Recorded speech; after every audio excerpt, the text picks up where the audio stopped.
So hello guys, good evening. So ngayon tuturuan ko naman kayo kung paano mag-upload or mag-list ng digital product ninyo sa rocket.ph.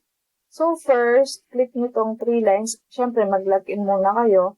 And then kapag nakapag-login na kayo, ganito dapat yung nakikita nyo. Dapat makikita nyo na yung picture ninyo na in-upload para dun sa pinaka rocket ship rocket.ph shop ninyo. And then, click nyo yung 3 lines. And then, click nyo yung edit rocket ship. Pag-click nyo yan, dapat, pag mag-upload kayo ng digital product, dito kayo sa product na to pupunta. Pag dito po, mga services po yan. So, dito tayo sa products. Click nyo yan. And then, add new product. Siyempre, kung physical product yung ino-offer ninyo, physical, pero kung digital products naman, digital po.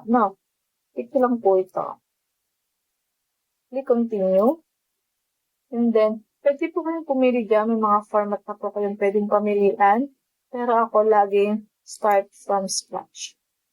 So, try natin i-upload yung isang digital product na nilagay ko kanina. So, for example, ay yung pili tayo. Ano ba yung aking Canva?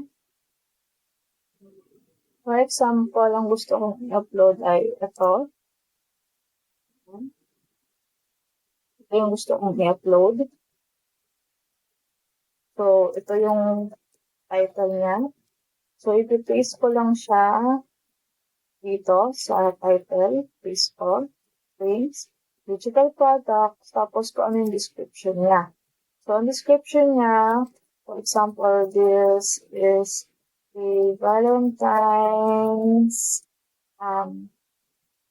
frame created in Canva.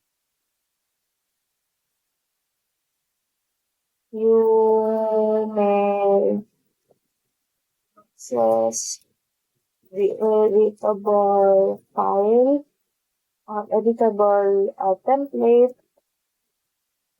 so you may edit it as what you wish for. Tapos pag gumagawa kayo ng description,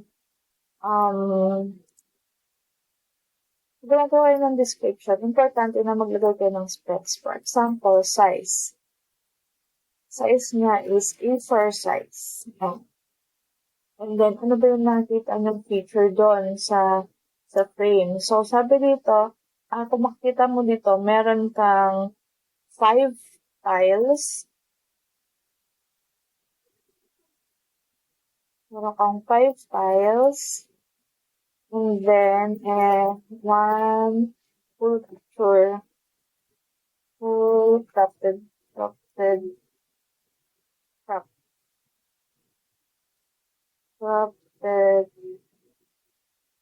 frame in the middle. Or kayo nang bahalang magbigay ng description na lapit dun sa digital product.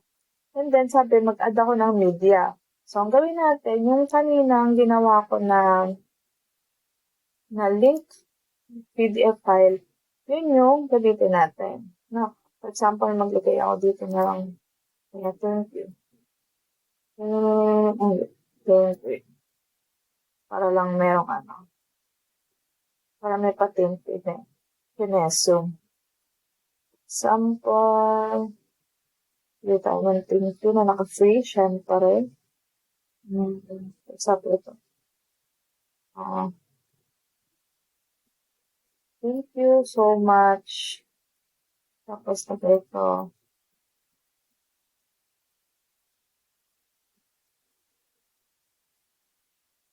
Pwedeng type lang or para mahirap yata hanapin yung So, text ko na lang.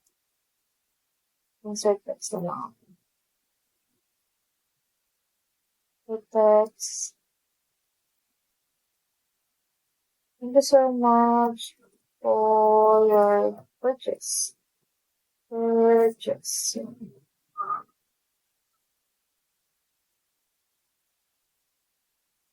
Sample ko niya.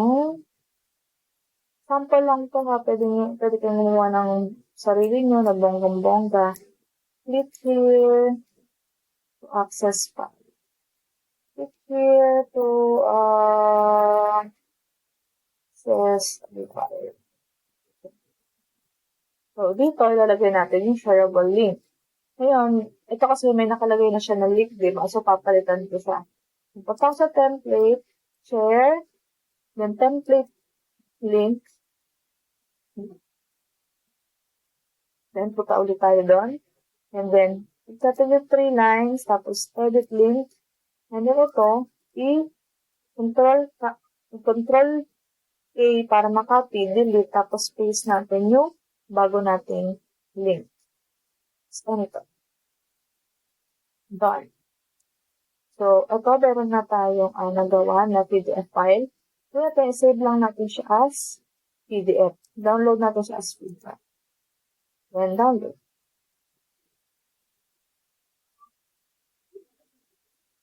Ngayon, bago natin siya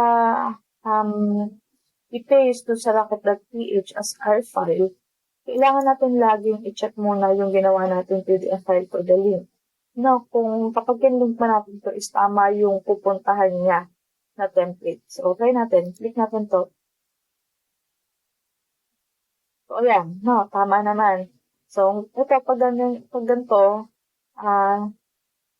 palibhasa ako yung gumawa nitong link, kaya nakalagay project file ganyan. Pero sa inyo, parang save as copy, parang ganun. Basta piliin nyo yung parang mag-create ko ng palin natin.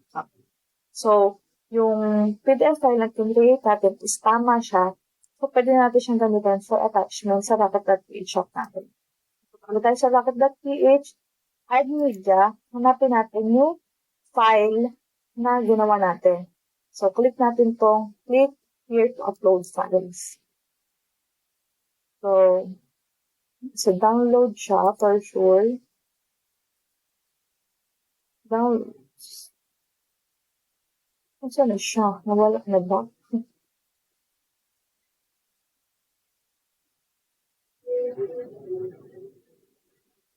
Alam sa nag-save.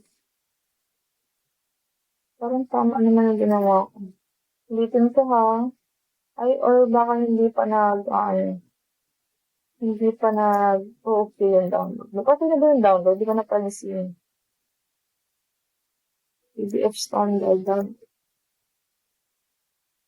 Ulitin na lang natin. Siya, PDF, this one. Ulitin natin. Okay. Kasi napunta. Ay, saan ba ako? Tama naman, nasa download naman ako. Naliligaw yata yung file ko.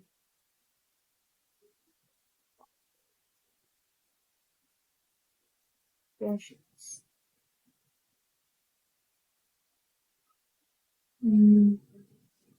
Naliligaw yung downloads ko.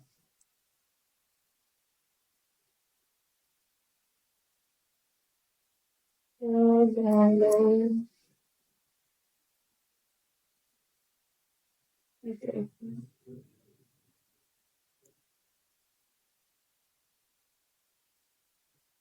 Try ko yung part ko yun. Parang ano lang nangyari sa akin. Ha? Ayaw niyang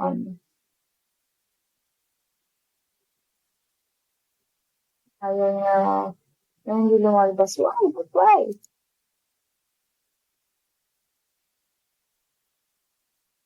Add media.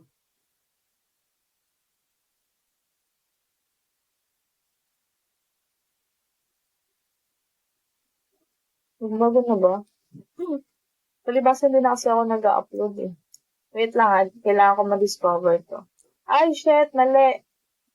Ito palang upload file is dapat yung photo na naka-post. Gusto ko po sala. Ngayon, di ba? Ang tagal ko na kasi hindi nag-upload. So, pili lang tayo ng photo. Itong photo na to, ito yung parang pang-showcase natin. For example, itong mga nasa akin. Sorry, naligaw ako. Medyo matagal na talaga kasi akong hindi nagpo-post eh. Yun. Sorry. So, ayan. Dito sa upload, dito sa add media, ito yung mga pang-showcase photo ninyo, no? And then, dito tayo sa assets. Ito naman yung file. So, yung ginawa natin PDF dito siya. Sorry. Nalito ako kanina. So, click natin to. Select file. So, ayan. Dami natin nagawa. So, i-upload natin yung una na sinave natin kanina, which is ito for your purchase. Ayan. And then, price, for example, ang price with yan is halimbawa 100. So, save and publish lang. So, hintayin na natin siya mag-loading.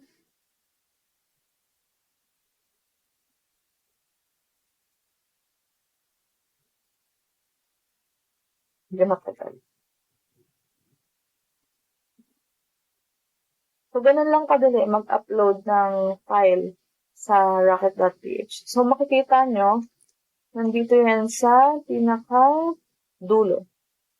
So, ayan na siya. Na, pag in-open natin yan, take tayo sa rocket.ph shop natin, para makita nyo kung ano itsura niya. Ay, sa rocket.ph. And then, hanapin natin na kalimitan niya nasa dulo. Yan. So, click mo yan para lang mag-loading siya. And then, eto na siya. So, ito yung makikita ni client kapag visit niya yung link ninyo. No? So, ayun lang. Sana nakatulong and God bless everyone. So, happy selling. Bye-bye.